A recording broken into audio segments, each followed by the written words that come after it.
Heracles, how are you already dead, but your character gets more devalued by the chapter? Be more like Buddha, you failure. Oh wait, you can't, cause you're dead. Before we hop into this discussion on Buddha real quick, please leave a like, comment, and be sure to subscribe if you haven't already. Now, let's hop into it. What's up, guys? I got the pencil here, and here we are to discuss Buddha's future in the sense of, what is Buddha gonna do? This is the thing. The main point of this video is obviously to discuss who Buddha could possibly be fighting and my fearful fate of Buddha. Because let me tell you off rip, Buddha has to win. He must win. He must win for multiple reasons. One, humanity is down right now, and we don't want humanity to be down, all right? We kind of want to live. It'd be kind of cool if we lived. And two, if Buddha does all this, if he does all this posturing and talking about how he alone is strong, he alone stands at the peak of the heavens, he alone is superior to all beings, and he loses, here's the thing, Buddha already passed Thor for me. He hasn't even fought yet, but from his weapon to his design to everything he's done so far, he passed Thor. Sure, he still has Zeus, Poseidon, and Shiva to get through, but he's already passed Thor. However, I'm afraid he must win, because if he loses, while it would be a good subversion of our expectations, it would also be horrible for Buddha's character. It would literally shoot him down so many spots on the list. He may fall below Heracles, whatever. The thing is, I hope he wins. So, we're going to need a character that we need to sacrifice, and this is where we come into talking about who Buddha needs to fight. Now, here's the thing. I'm intrigued a lot by the possibilities of who Buddha could be fighting. There are two obvious main picks from the gods if he is to fight a god, which we're going to get into, and those two are obviously Loki and moten. Now, here's the thing. To explain the simpler one, Loki wanted to smoke with Buddha anyway. This is what he desired. He thought Buddha was the traitor. Buddha proved himself to be the traitor. Loki wanted smoke. Loki was about to give the smoke, but Odin, his uncle, and Big Papa Zeus showed up and said, nah, no smoke, not today. We don't do cigars. And we kept moving. So I think Loki, he'd be a very simple sort of solution to the problem, but I'm fine with that. What would the dynamic be? Well, I'm not 100% sure what Loki's mythological standing is in this universe, considering we know that the mythologies have been switched up a bit, things are being changed around. But as far as I know from original Norse mythology and a lot of incarnations of Loki, Loki wasn't actually Loki, like he wasn't actually a Norse god off rip. He was sort of just a baby giant that got taken in by Odin, so on and so forth. He was made to look like an Aesir, but he wasn't actually an Aesir. So the dynamic would be Buddha, the human who became enlightened to reach godhood, and Loki, the giant who was gifted godhood. The two people reaching godhood in their own ways, one earning it through strife and effort, and the other earning it through nothing. They just got pity put upon them, and that's the dynamic. I think to find enough dynamic, is it as good as absolute justice versus absolute evil? Is it as good as the two burdens I mean, actually, I think it is kind of. Here's the thing. My only issue with that dynamic is it seems rather simple in comparison to a lot of the other ones, but justice versus evil is pretty simple. The best versus the worst is pretty simple. The two fathers are pretty simple, and to be fair, the strongest versus the strongest is pretty simple. So honestly, a dynamic between these two paths to enlightenment, one being given and one being taken by force, I like it. So actually, you know what? Be a really cool dynamic to see them fight. I just think Loki, and honestly, now that I look at the list, unless I'm mistaken, what I wanted Loki to fight was sort of an author type of character or an artist type of character where they would draw in their abilities through their Volund and they would fight Loki's illusions. But Loki doesn't seem to be that much of an illusion-based fighter. Sure, he can transform himself into other people, but he mainly pulled out some weapons to fight normally. So maybe the Loki that I would want, like a crazy illusion-based fighter, wouldn't even be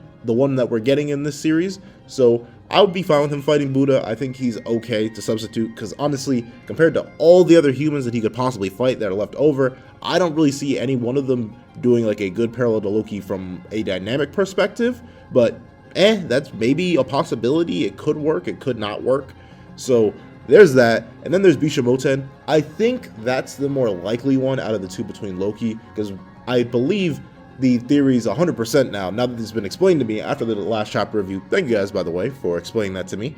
The theory about the 7 lucky gods is that they're one, because Jack saw the aura as one whole group of people rather than the 7 that Gear initialized. And Ebisu is talking about how he's going to defeat Buddha with 0, and 0 would be all of them combining back in together instead of operating as 7 separate bodies with one linked soul or one linked spirit.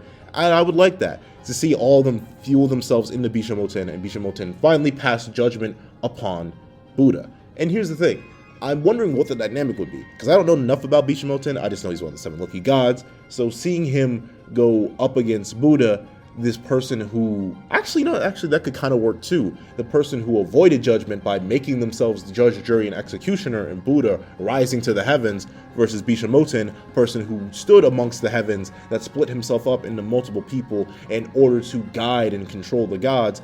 And now he has to pass judgment upon this person who dared to intervene with the gods. So I think it could work as well. I'm not sure which one I would like more, though. I think I would like Bishamoten more, mainly because I want to see what his powers are, since they seem very, very complicated. If he can split himself up into 7 people, whether he's the main lucky god or not, I'm assuming he has to be if he's the one that's scheduled to fight in comparison to Ebisu and all that. I'm interested to see what could possibly happen. And I think he, at least so far, we would have a more interesting fighting style than Loki, because all the possible abilities he could have based on all the other gods that we've seen so far that he could possibly linked with through Zero. However, that's entirely a theory, so it could be proven wrong. I would be kind of sad if it was, but there's that. Now, to lead into a few more out there picks for gods before I hop into possible human reps, a traitorous human that a lot of people have been theorizing about. I want to address one of my own weird, wild, a bit more out there things. I mean, I've seen it in passing. I didn't read the full Reddit thread that I saw. However, I did see people mention that Hades exists. And I would love it if chapter 44 opens and Zeus leaps down from the sky and he looks at Buddha and says, "You really about to betray us right now?" And Buddha's like, do I look like I'm not about that action, bro? I'm definitely here to betray you. And Zeus is like, then he double taps the ground, and then Hades rises from the earth. And Zeus is like, well, we can't sacrifice a contestant since you're gonna go to the human side, and we have to get an extra god since you're just adding an extra fighter to their side. So let's make it fair. Hey, yo, big bro, work this man up. And I would love to see Hades, because Hades has been mentioned. We've seen a dark silhouette of Hades. So it would be cool if that was like the little pinch of foreshadowing we got to his introduction into the series as the sort of secret 14th fighter that Zeus was ready to call upon on an instant if he really needed to, but he was holding back and really hoping he didn't have to call his older brother, because Hades doesn't deal with affairs that well, because he's Hades. And also, I think it could really, really work. The human that started off from the bottom and rose to enlightenment to become a god, to the god who started off as the top, the eldest of all the brothers, who fell down to the underworld because he conceded to his 2 younger siblings. I would love to see that. I feel like that'd be a really interesting dynamic. However, the likelihood of that happening, rather low, I'd say. I feel like that's way less likely than Loki and or Bishamoten being the ones to fight Buddha, which saddens me, because I really want to see Hades, because I don't know, we have 2 of the other big 3. Greece technically never repaid its debt, so I don't know. I feel like Greece could use a little bit more help from big bro Hades, but at the same time, if he calls out Hades now, then that means Buddha has to lose for Greece to repay its debt. And I kind of don't want Buddha to lose, if I'm being completely honest with y'all, for reasons I outlined earlier. However, let's move to a even more interesting prospect, a traitorous human. Now, here's the thing. The only ones that I've seen that kind of make sense to me is Rasputin, because he may want immortality and the gods may be able to offer that to him, so he may betray, which could be interesting. I would like that. I'm not exactly sure who else, though. I did a little bit of research, mainly because I kind of like learning about their own little twisted histories through Record of Ragnarok rather than learning anything myself. Like, I had no idea who Sasaki was until I read Record of Ragnarok. So I kind of like learning, but off the little information I know, Rasputin is the only one that kind of makes sense. But I don't want Rasputin to do it, because as far as I know, he's the man who's always escaped death, and I feel like we'd have a way better fight against someone like Anubis, the god of death. I don't know. I feel like that'd be a better dynamic. And I don't think it'd be Soji. It would be wild if Soji just leaped down from the stands and said, "Hey, yo, Buddha, I want smoke, bro," and just decided to fight for the gods, but I doubt that's going to happen. And as cool as I think the human traitor idea is, I don't think it's been built up enough. And I'll be completely real, I think the only way we're really going to get a person to fight against Buddha is if they've already been introduced in the series up to this point.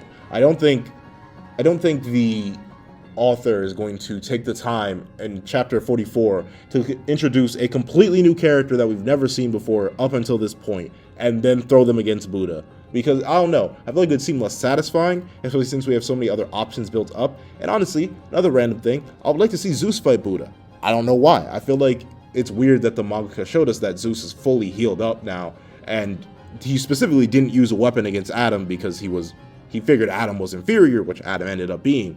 But I would like to see Zeus pull up and be like, hey, yo, I guess if you want smoke, I can provide it to you. Do you think you are the strongest? I will show you who's the strongest right now. Come on, he wants smoke. I would love to see that, whether his weapon be like the traditional lightning bolt or something completely different. However, once again, I think that's less likely. And by being real, the two major combatants that are likely to show up are Loki and or moten. Those are my two main picks, and I don't know, I mainly just don't know enough about the humans, and I also don't want to spoil myself on the humans too much to figure out who could possibly fight Buddha. And I think this is basically, it's gonna sound wild, I think this has to be like a free fight for Buddha, because if it isn't, if Buddha, like, I mean, maybe not free, like Buddha doesn't have to one-shot whoever he's fighting, but if he loses, I'm telling you, it ain't gonna do good for his character, and I don't think it's gonna do that good for the narrative, but that's just me.